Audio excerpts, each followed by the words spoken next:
Assalamu alaikum students, welcome back to my YouTube channel and welcome to most important lecture of this subject. आज का जो lecture है वो है styles of leadership. It is most important questions as a point of view of paper. और इसके अलावा ये MCQs में बहुत बार आता है. पेडागोजी के जो क्वेश्चंस, पेडागोजी का जो पोर्शन जितने भी टेस्ट में आता है, स्पेशली टीचिंग के जो टेस्ट होते हैं उसमें स्टाइल्स ऑफ लीडरशिप से एक क्वेश्चन कोई ना कोई ज़रूर आता है. इट्स मोस्ट इम्पॉर्टेंट टॉपिक और ये आपकी लाइफ चेंजिंग की अंडरस्टैंडिंग में बहुत इम्पॉर्टेंट है. मैं इसको इतना इस पे इसरार इसलिए कर रही हूँ, इस टॉपिक पे इतना जो है वो ज़ोर इसलिए दे रही हूँ कि ये बहुत इम्पॉर्टेंट टॉपिक है. एंड बिलीव मी, अगर आपको ये टॉपिक समझ आ गया ना तो you can do any MCQ, any question, any short attempt very easily. So let's start our today's topic which is styles of leadership. Leadership की स्टाइल्स है. लीडरशिप का जो स्टाइल है ये किस चीज़ को रेफ़र करता है? अप्रोचेस को, बिहेवियर्स को. किन की? लीडर्स की. जो लीडर्स होते हैं ना उनका बिहेवियर, उनकी जो अप्रोचेस होती हैं, लीडरशिप स्टाइल उसको रेफ़र करता है. ठीक है. और ये क्यों रेफ़र करता है कि कोई लीडर जो है वो कौन सा मेथड है, कौन सा स्टाइल है वो अडॉप्ट करेगा for the guidance and influencing their team और ऑर्गेनाइजेशन. ठीक है. जो डिफरेंट सिचुएशंस होती हैं उनमें डिफरेंट लीडरशिप स्टाइल्स को यूज़ किया जा सकता है. अब ये लीडरशिप स्टाइल्स किसके लिए? ये एजुकेशनल लीडर्स भी हो सकते हैं, ये हमारे जो लीडर्स जिन्हें हम लोग लीडर्स कह सकते हैं, ये वो सब के लिए स्टाइल्स हैं. ठीक है. अब हम बात कर लेते हैं. सबसे पहला जो स्टाइल है मोस्ट इम्पॉर्टेंट, वो ऑटोक्रेटिक स्टाइल है. अच्छा, ऑटोक्रेटिक स्टाइल में ये है कि ये वो स्टाइल है जिसमें लीडर जो है ना वो अपने डिसीजंस खुद लेता है. ठीक है. उसमें वो किसी का मशवरा नहीं लेता, वो किसी की इनपुट नहीं लेता, वो किसी से पूछता भी नहीं है. मुशावरत जिसे कहते हैं ना, एक स्पेसिफिक लफ्ज़ हम यूज़ करते हैं, वो किसी से नहीं पूछता. वो जो है खुद है कि हिसाब पे काम करता है. बस ठीक है, मेरा ये डिसीजन है, I have to do this and that's it. वो ऑटोक्रेटिक. और वो जो ऑटोक्रेटिक लीडर्स होते हैं ये जो है वो इनमें समझिए कि वो दूसरों को कंट्रोल कर रहे होते हैं. ठीक है. देन हम बात कर लेते हैं which is democratic leadership style. अच्छा, अगर हम अपनी किसी इंस्टीट्यूट की बात करें, किसी ऑर्गेनाइजेशन की बात करें, किसी एजुकेशनल लीडरशिप की बात करें, तो I guess democratic leadership style is one of the best style जो आपको एक अच्छा परफॉर्मेंस देने में हेल्प करता है.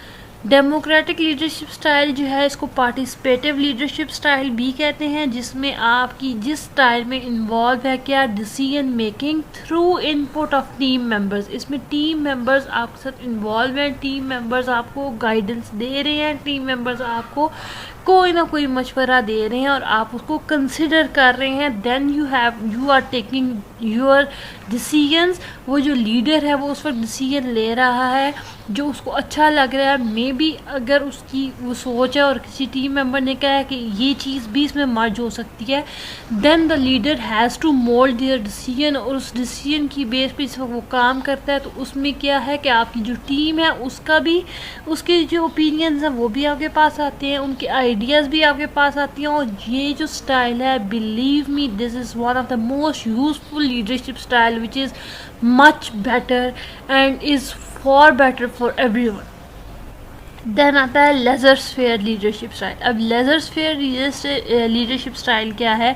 ये वो स्टाइल है जिसमें हैंड्स ऑफ अप्रोच जिसे हम कहते हैं. ठीक है. जिसमें क्या है कि जो लीडर है ना वो आपको, अपनी टीम को वो थोड़ी सी गाइडेंस देगा कि इस तरह कर लें. For example, I am running an institute और I am an educational leader. मुझे एक टास्क असाइन हुआ from my officers and I have to done that task. और मैंने अपनी टीम को कहा कि इस चीज़ पर इस तरह से काम करना, इस तरह से काम होगा. ठीक है. मैंने उन्हें ये बताया. उसके बाद मैंने अपनी टीम को कहा कि आप जो डिसीजंस लेते हैं आई हैव एक्सेप्ट दैम, मैं उनको एक्सेप्ट करूँगी. ये जो सिचुएशन है उस वक्त काम करती है जब आपकी टीम में हाईली स्किल्ड लोग हैं जो कि सेल्फ मोटिवेटेड हैं, जो कह सकते हैं कि जो खुद एतमाद है, जो जिनके डिसीजंस अच्छे हैं, जो अच्छी चीज़ों को जो चीज़ों को अच्छी तरीके से टैकल कर सकते हैं, this one is laissez-faire style for leaders. Then आता है ट्रांसफॉर्मेशनल लीडरशिप। ट्रांसफॉर्मेशनल लीडर्स वो लीडर्स होते हैं जो इंस्पायर होते हैं और मोटिवेट होते हैं अपनी टीम की तरफ से, और उनके जो पास जो हाईली आइडियाज़ होते हैं, जो वैल्यूज़ होती हैं, वो अपीलिंग होती हैं। ठीक, talk about transformational leaderships. Transformational leaderships कौन से लीडर्स होते हैं? जो इंस्पायर होते हैं, जो मोटिवेट होते हैं अपनी टीम की तरफ से, उनके हाईली जो आइडियाज़ होते हैं वो उनको अपील कर रहे होते हैं, वो उनको वैल्यू दे रहे होते हैं। जो लीडर्स हैं वो अपनी टीम को इनकरेज करते हैं, उनकी क्रिएटिविटी को इनकरेज करते हैं, उनकी जो डिसीजंस होते हैं उनको इनोवेटिव फॉर्म में लेके चल रहे होते हैं। वो जो टीम मेंबर्स होते हैं वो आपकी पर्सनल ग्रोथ में बहुत हेल्पफुल होते हैं। Then transactional leadership. अब ट्रांजैक्शनल लीडरशिप स्टाइल वो लीडरशिप स्टाइल है जो फोकस करता है maintaining your orders and ensure करता है जो टास्क कंप्लीट किए गए हैं वो एफिशिएंटली हैं, और उसके अलावा तो वो जो लीडर होता है वो रिवार्ड एंड पनिशमेंट को एज अ ट्रिक यूज़ करता है अपनी टीम को मोटिवेट। अगर तो किसी टीम मेंबर ने अच्छा काम किया है तो उसको रिवार्ड दिया जाएगा। Reward must be like some type of bonuses in their salaries, and punishment जो है वो हो सकती है कि उसको उस चीज़ पे थोड़ा उसको ये कह देना कि आपने ये चीज़ अच्छा।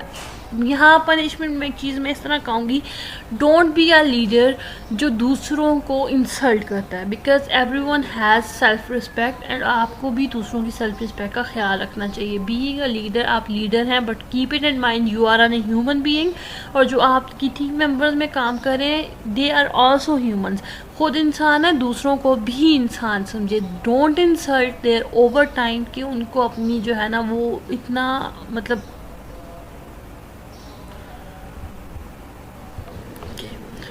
Now talk about the next most important leadership style, which is charismatic leadership style.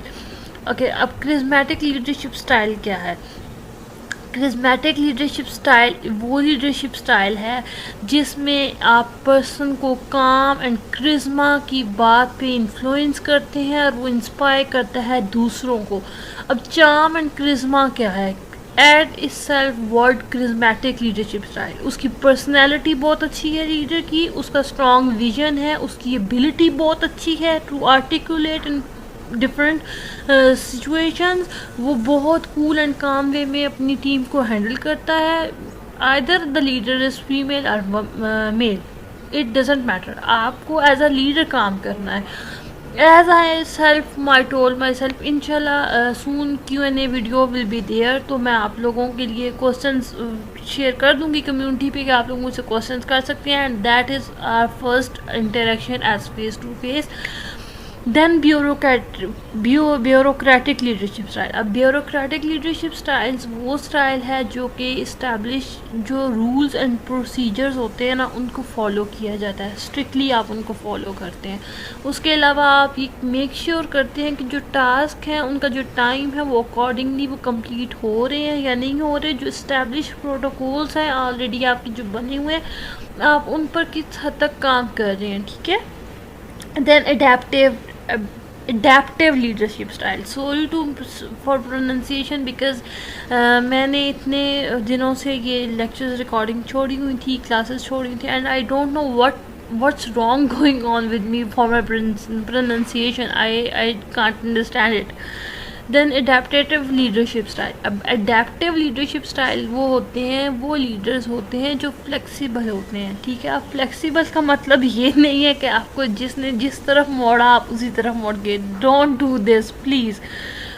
आपका जो अप्रोच है वो बड़ा एडजस्टेबल हो। लाइक आपको अगर कभी डिफ़िकल्ट सिचुएशन आ जाती है या आपके पास ओवर बर्डन हो जाता है तो don't over burden your team और don't over burden yourself, because the reason is organisation, your institute, your organization, either your staff members are there. You can't able anything without your team, without your staff, without your members. So इसके साथ आपको एक चीज़ का ख्याल ये रखना है कि you are responsive for unexpected challenges and opportunities. Keep it in your mind कि कोई भी चीज़ आप जब अचानक आए, कोई आपको इंस्ट्रक्शन में एक सिंपल एग्जांपल दे देती हूँ।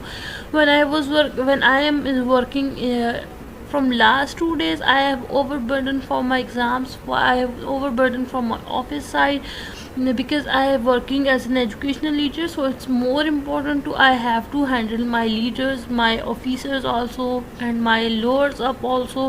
So that's the reason is I have a complete burden environment with my studies, with my job, with my lectures also. So that's the reason is I feel overburdened, but that's not a reason कि मैं अपनी team members को insult करना start कर नहीं है कि मैं अपनी टीम को डांटना शुरू कर दूँ। That's not good. जितना बर्डन अगर मुझ पे है तो उतना ही बर्डन मेरी टीम पर है। So I have to work with them like a team member, not as an educational leader. अब यहाँ पे जो मैं स्टाइल यूज़ कर रही हूँ वो अडेप्टिव होता है। कभी कभार मुझे लगता है कि मुझे ब्यूरोक्रेटिक लीडरशिप स्टाइल को भी यूज़ कर लेना चाहिए, कभी कभार मुझे लगता है कि मुझे ऑटोक्रेटिक होना चाहिए। जब मैं देखती हूँ कि एक काम मैंने एक टीम को, एक मेंबर को दिया हुआ from last 1 week and he or she doesn't complete it, so उस वक्त मुझे ऑटोक्रेटिक स्टाइल रखना पड़ता है। But in mostly I prefer bureaucratic style, adaptive style, because जितना मेरी टीम मेंबर्स पर प्रेशर है उतना ही प्रेशर मुझ पे है, मुझे भी वो काम कंप्लीट करना है। So that's it for today's lecture. Will meet you in next lecture. Till then take care of yourself. अल्लाह हाफिज़।